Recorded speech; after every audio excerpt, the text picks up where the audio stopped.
Welcome to the pilot episode of Through the Decades. 1980 was the year the world stepped out of the 1970s haze and into a brand new era. One that promised bigger sounds, bigger screens, and bigger personalities. The music scene alone was electric. Blondie gave us Call Me, Pink Floyd released Another Brick in the Wall, and AC/DC dropped Back in Black, one of the best-selling albums of all time.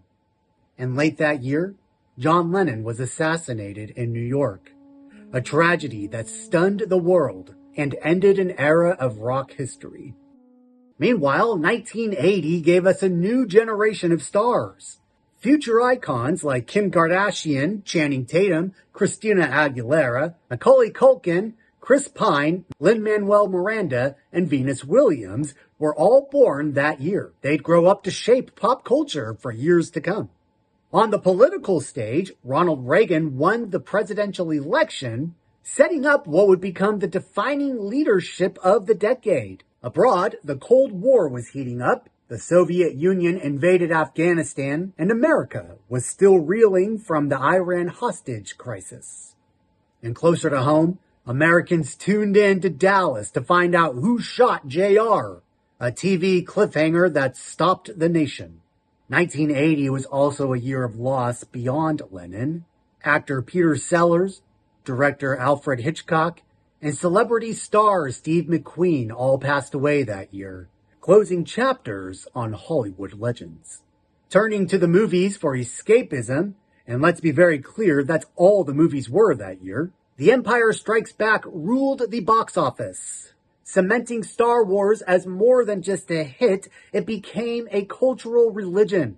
Comedy thrived with Airplane redefining parody, while The Shining terrified audiences with Here's Johnny!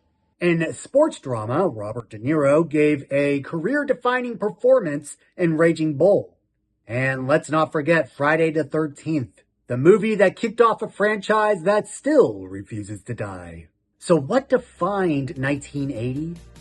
It was a year caught between eras, saying goodbye to the icons of the past while ushering in new faces and the sounds and the stories that would dominate the entire 1980s.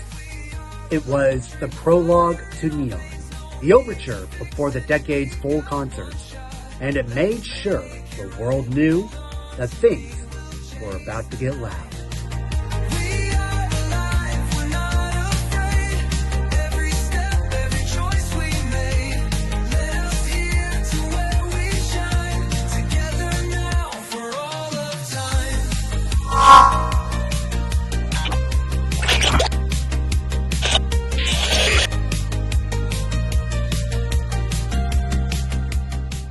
All right, enough of this formal crap. So I just watched the 10 highest grossing films of 1980. And let me tell you folks, if you really want to know what America was thinking at the dawn of the Reagan era, you don't need a history book. You just need these 10 movies. Because this lineup is like a time capsule. A little bit of rebellion, a little bit of conservatism, and a lot of weird sexual politics. And for some reason, Clint Eastwood hanging out with a monkey. So let's lay it out. The list, in ascending order from the least of the highest grossing movies of 1980 to the most of the highest grossing movies. First, we have the Blues Brothers. And then if you're not blue enough by the end of that one, we've got the Blue Lagoon. Followed by Smokey and the Bandit 2. Coal Miner's Daughter, Private Benjamin, Any Which Way You Can, Airplane,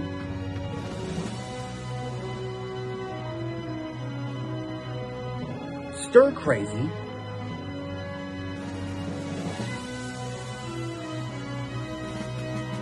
Nine to 5,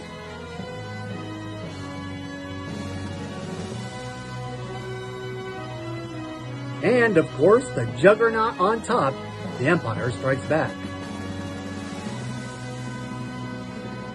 that, my friends, is your box office Mount Rushmore of 1980. Now, at first glance, these movies look all over the place.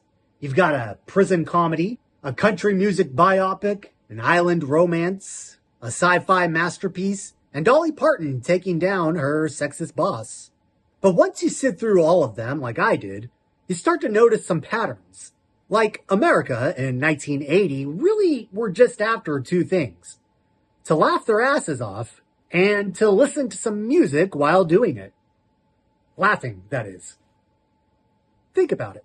The Blues Brothers was just one long rhythm and blues concert, punctuated by a lot of car crashes. Coal Miner's Daughter is literally about country music royalty.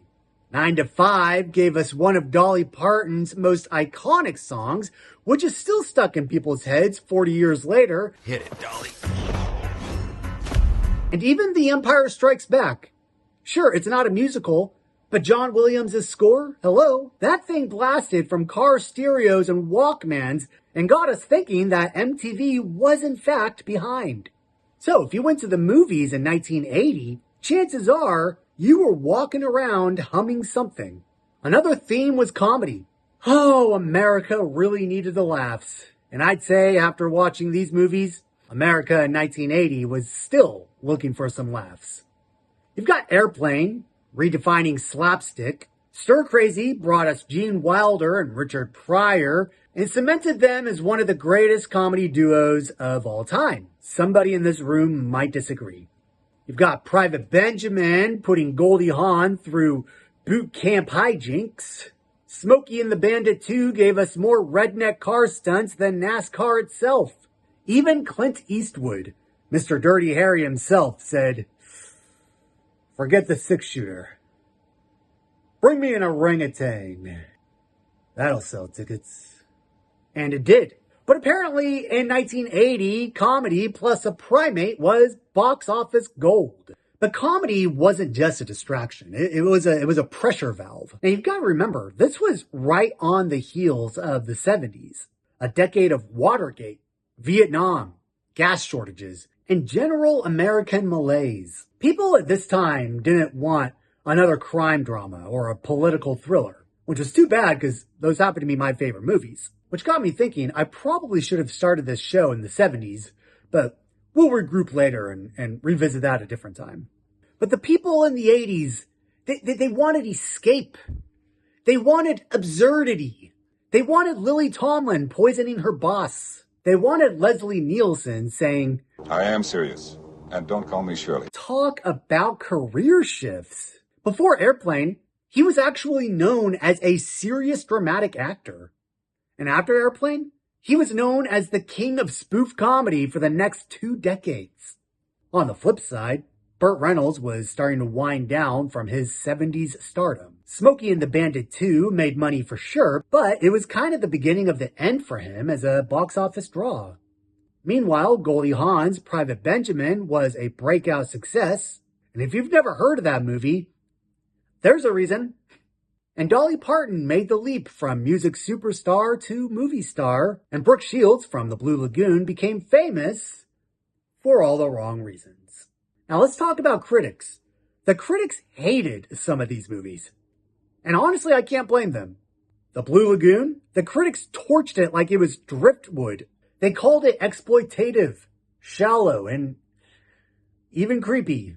And as somebody that loves to roast the critics, I've got to say they weren't wrong. But audiences somehow showed up anyway. Because scandals sell. And middle-aged men made just enough from their last shift at Radio Shack to get themselves yet another ticket. To sit in the back row, of course. Smokey and the Bandit 2? Critics said it was lazy and joyless. But again, audiences wanted car crashes and CB radio chatter. So who cared? Meanwhile, Airplane and The Empire Strikes Back got all the love. And, good. Good. At least critics recognized genius when they saw it. Even if, in Empire's case, some of them were a little bit grumpy about the darker tone. I'm sure by this point they've come around. But let's not overlook the biggest through line in these movies, which is rebellion. The Blues Brothers are literally on a mission from God to save the orphanage, even if they have to break every traffic law in town to do so. 9 to 5 is about a group of women fighting back against a sexist system. We'll talk about whether they really succeeded in that. Private Benjamin is a movie about a woman taking charge of her life. Did she? Even Any Which Way You Can is basically Clint Eastwood refusing to play by the rules and choosing to have a monkey as his wingman. And The Empire Strikes Back? Aside from the rebels getting crushed, it's all about daddy issues. So, if you boil down 1980s movie diet, Americans were saying, we want music, we want crashes, we want laughs, and we want to stick it to the man. Just as long as it's entertaining. Oh, and apparently we wanted to see Gene Wilder dressed as a giant chicken? Because somehow, Stir Crazy was the number 3 movie of the year. Don't worry, we're going to talk about that.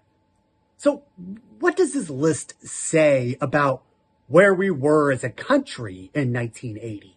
Honestly, I think it says we were tired of seriousness. We wanted to laugh, joke around, be stupid.